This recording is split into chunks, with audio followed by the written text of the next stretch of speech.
Oi, gente, tudo bem? Aqui quem tá falando com vocês é a Prof. Vicky Riquetti, tá? O que eu tô fazendo aqui hoje? Eu tô aqui para falar com vocês sobre a prova de língua portuguesa da URGS. Sim, a tão temida prova de língua portuguesa da Universidade Federal do Rio Grande do Sul. Eu tenho certeza que se tu chegou até aqui é porque tu vai fazer URGS ou tu realmente tá pensando sobre isso, tá? Então, assim, fica comigo porque eu quero com vocês desmistificar a prova de língua portuguesa. Eu quero mostrar para vocês que ela não é um bicho de 7 cabeças e que vocês conseguem sim fazer ela, que rola sim, aprender a gramática, interpretar os textos tudo, tá? E vai dar tudo certo. Pega então aqui, fica ligado, eu vou pegar na tua mãozinha e a gente vai fazer esse rolê juntos, beleza? Então vamos lá, vamos começar pelo começo. Sempre que eu entro em algum lugar, gente, isso é muito engraçado, assim, quando as pessoas me conhecem e eu conto que sou professora de língua portuguesa, as pessoas já começam, eu não sei falar português. Não repara o jeito que eu tô falando. Não repara no jeito que eu tô escrevendo. E eu fico, gente, mas não sou fiscal, não sou fiscal de língua portuguesa. E aí, o que acontece é que as pessoas têm muito enraizadas dentro delas que elas não sabem português. Mas eu acho isso muito curioso, né? Porque as pessoas, geralmente, elas quando falam isso, elas estão falando em português comigo. Então, eu acho que elas sabem português, sim, né? Então é isso, gente. Vocês que acham que não sabem português e são falantes nativos de língua portuguesa, por favor, vocês sabem sim. Vocês falam português todos os dias. Vocês utilizam português há quantos anos para viver, né? Para pedir informação, para fazer pergunta, para conquistar o crush. Aí vão me dizer que não sabem usar, não sabem português? Ah, não, né? Por que eu tô dizendo isso? Gente, isso não é só uma questão motivacional, que também é, sabe? Tipo, eu acho que é importante a gente entender que a língua é nossa e vocês são parte dessa. A língua faz parte de vocês, entendeu? Assim como vocês fazem parte da língua. Nós, no nosso dia a dia, construímos a língua, tá? Como um povo. Ela é importante para nossa identidade. Mas, para além disso, eu quero que vocês entendam que vocês sabem português, principalmente porque na prova da URGS, a gente tem muito de gramática contextualizada. Eu já vou explicar sobre ela. E acontece que muitas vezes tem questões que rola sim, resolver essas questões a partir do conhecimento que a gente tem da língua que a gente utiliza todos os dias, que é a nossa língua materna, tá? Então, eu acho que, assim, a gente tem que estudar a gramática, não dá para fugir, principalmente da URGS. Mas a gente também pode confiar no nosso conhecimento, como falante de língua portuguesa. Então, assim, às vezes, a gente pode não lembrar de algum termo, né? A gente pode não lembrar de um nome gramatical, assim, né? Ah, isso é oposição, não sei, alguma coisa assim, tá?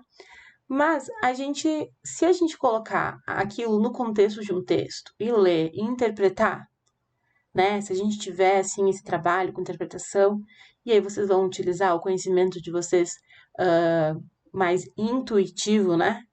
Vocês conseguem fazer algumas questões. Então, essa é a dica, gente. Confiem no que vocês fazem todos os dias, que é utilizar a língua para viver, tá? Então, lembrem que tem questões que talvez vocês consigam responder com o quê? Intuição. Sacou? Isso é importante, hein?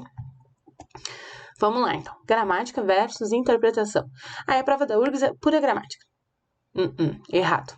Aí a prova da URGS é pura interpretação. Errado. Então não sei o que a prova da URGS é. A prova da URGS tem gramática e tem interpretação. Tá? É isso. Só que tem umas questões, que daí foi o que eu coloquei embaixo, né? Que tá escrito gramática contextualizada, que eu até falei agora um pouquinho, que tem a ver com questões gramaticais, mas que elas estão dentro do contexto do texto, tá? Então, vocês vão precisar ler o texto para resolver elas. E 2, muitas vezes o próprio contexto do texto, o sentido das coisas que tu tá lendo, pode te ajudar a resolver essa questão. Então, por isso eu digo, gente, não adianta ir para a prova da URGS sem ter estudado a gramática. Na verdade, adianta, né? Enfim, pode ser que tu consiga ir bem, mas é importante estudar a gramática. Tem que estudar a gramática.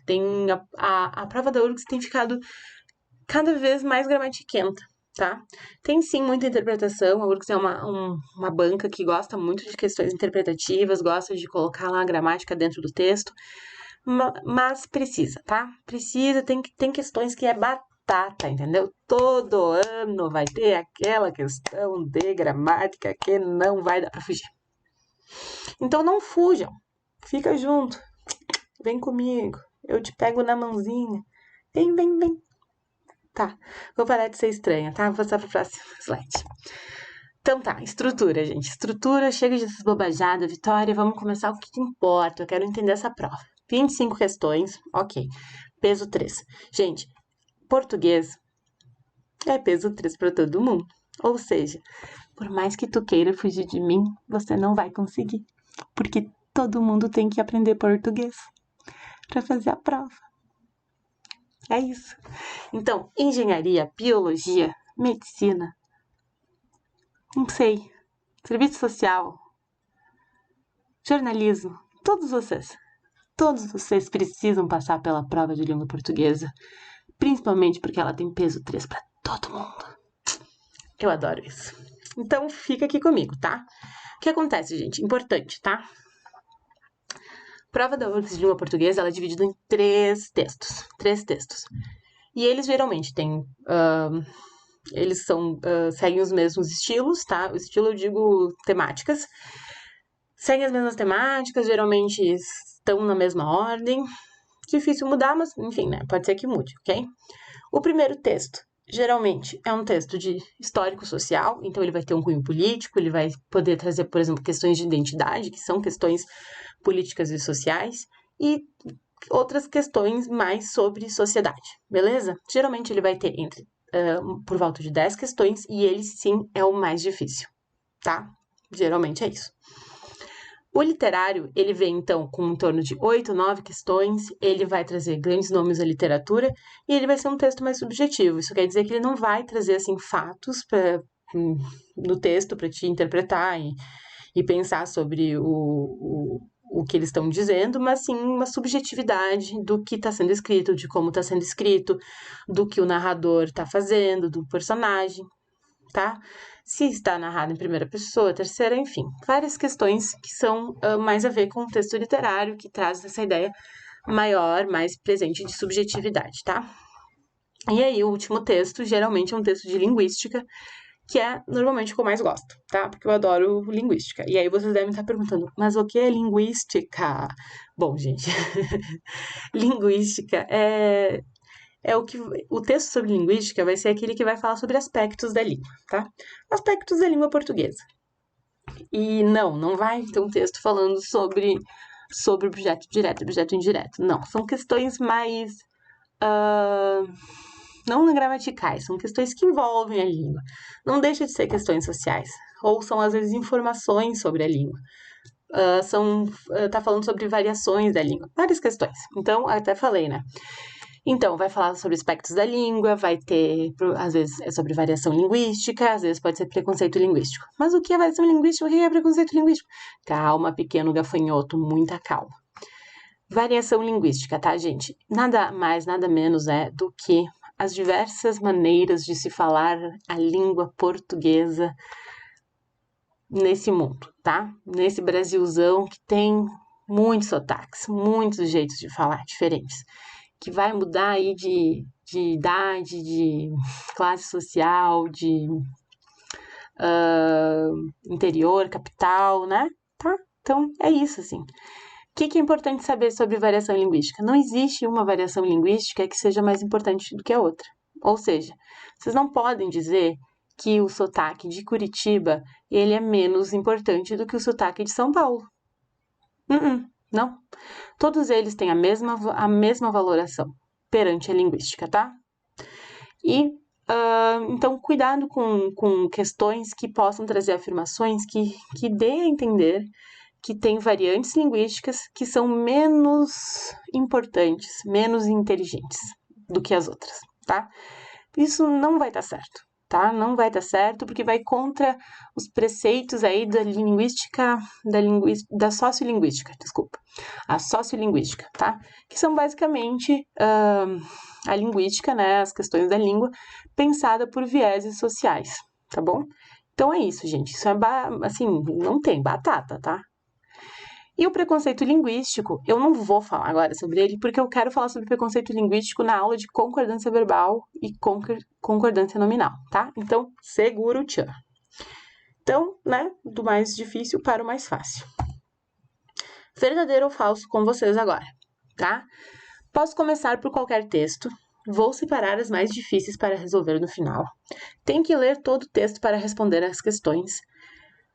Em algumas questões, como de pontuação, não precisa voltar para o texto. Essas são afirmações que a gente escuta por aí. E aí eu vou dizer para vocês quais são as certas e quais são as erradas. Então vamos começar pela primeira. Posso começar por qualquer texto? Sim, verdade. Tu pode começar por qualquer texto. Porque, gente, isso é uma coisa muito particular. Tem pessoas que preferem começar pelo mais fácil, tem pessoas que querem começar pelo mais difícil, tem pessoas que têm mais afinidade com algum tipo de texto, algum gênero textual, alguma temática, então vão querer começar pelo de linguística. Pode ser, né? Só que o que eu diria pra vocês? Eu diria pra vocês que se vocês estão um pouco inseguros, é interessante começar pelo começo, né? Eu comecei quando eu fiz e começaria novamente pelo começo. Começa pelo mais difícil. Conforme a prova for avançando, tu vai começar a se sentir mais tranquilo, né? Com a resolução da prova. Vou separar as mais difíceis para resolver no final. Gente, não façam isso, tá? Não façam isso. Vocês podem fazer isso pensando que o texto é dividido em 3 partes, né? Texto 1, texto 2, texto 3. Então, no texto 1, eu posso brincar com as questões e começar pela 10 e depois fazer a 2, ou tipo, ir fazendo na ordem, mas a 3 tá muito difícil, eu vou deixar para depois. Tudo bem. Vocês podem fazer essa coisa de pular a questão, etc., dentro dos próprios blocos, tá? Mas não deixar a questão 1 para fazer depois de ter lido os 3 textos. Porque senão, quando tu for fazer de novo a questão 1, talvez tu tenha que reler todo o texto. Principalmente se for uma questão de interpretação, tá? Então não façam isso. Não façam isso. Só se for dentro dos próprios textos. Aí vocês podem brincar. Tem que ler todo o texto para responder as questões. Sim. Tem que ler todo o texto. Gente, para além das questões de gramática contextualizada, que tu vai ter que ir, voltar, sim, tu vai ter que ir e voltar muito na prova da URGS. Muito, muito, muito, muito mesmo, tá? Para além disso, a gente tem uma coisinha que se chama contexto geral. Contexto, o tema global do texto, né? Sentido global. O que é isso, gente? É tu ler o texto inteiro e tu entender qual é a mensagem central dele, tá? Mas às vezes eles vão pedir em pedaços específicos. Às vezes eles vão pedir as duas coisas. O que eu tenho para dizer para vocês? O interessante é tu ler todo o texto. E uma coisa que tu pode fazer é anotar do ladinho dos parágrafos, de cada parágrafo, sobre o que ele é. Esse parágrafo traz um argumento contrário à questão que estava sendo apontada no parágrafo anterior, tá? Então façam isso. Se organizem desse jeito, mas sim, vocês não têm que ler todo o texto, entende? E se vocês ficarem, tipo, tentando não ler e fazendo as questões, pode se embananar e às vezes tu vai ter mais trabalho fazendo isso do que lê o texto, vai pra questão, sabe? Então, leiam todo o texto. Em algumas questões, como de pontuação, não precisa voltar pro texto. Não tem isso. Vocês não vão conseguir resolver a questão sem voltar pro texto. Acho que às vezes até talvez tenha uma questão na prova inteira, mas, gente, não tentem adivinhar alguma coisa, entendeu? Principalmente questão de pontuação. Eu vou trazer um exemplo para vocês agora, tá? A gente geralmente associa, por exemplo, a vírgula. Botar um termo entre vírgulas geralmente é um aposto. Sim, Pode ser, né? Mas pode ser outras várias coisas. E detalhe, o aposto também pode vir depois de 2 pontos. E aí? E se tu decidir chutar só olhando para a questão que aquela vírgula que tá falando ali é o aposto, quando vê não é? Daí fica difícil, né? Tá? Então aqui, né, botei bonitinho para vocês, resolvidinho, todas as questões, tudo, tá?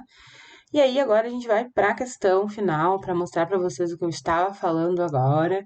Talvez eu tenha mostrado ali, mas tudo bem. Vamos lá. Na coluna da esquerda abaixo estão listados sinais de pontuação e marcações gráficas. Na da direita, o sentido ou a função que expressam no contexto em que ocorre.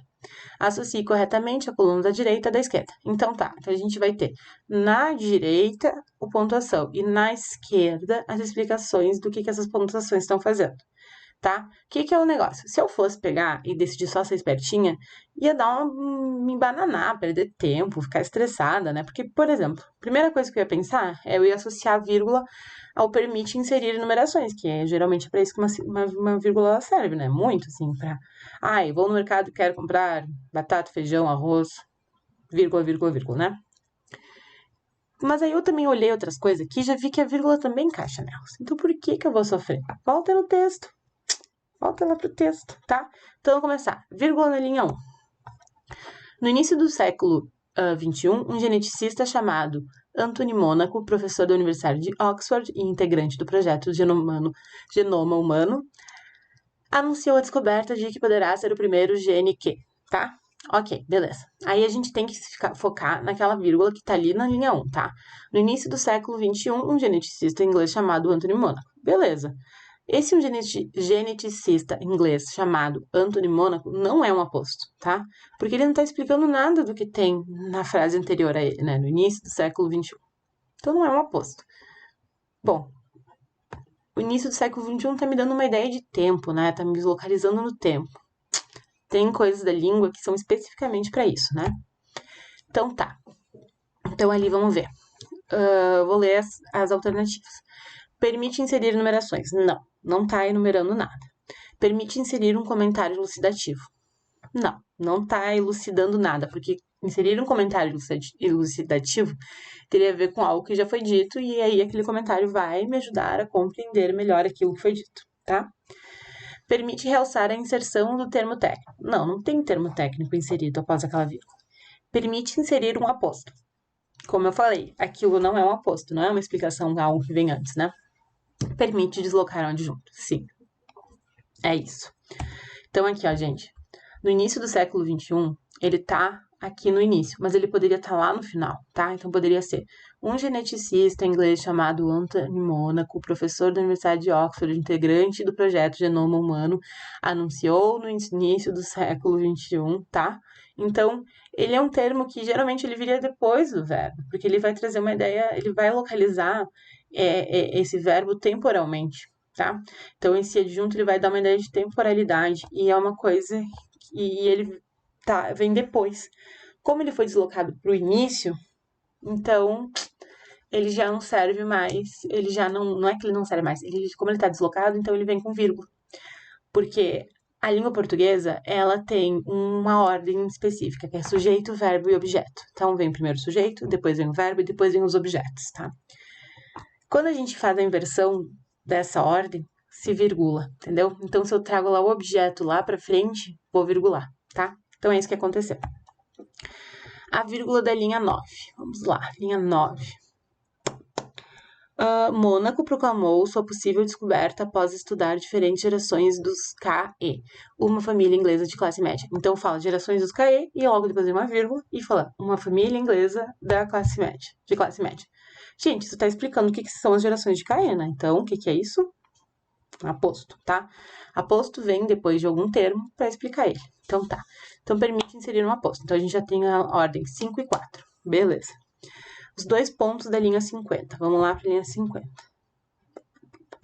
Vamos ler ali a partir da 46. Lá no finalzinho. A partir desse achado, o geneticista divulgou o que pode ser a descoberta do primeiro gene aparentemente responsável pela genética da linguagem humana, o FOXP2. O que é o FOXP2?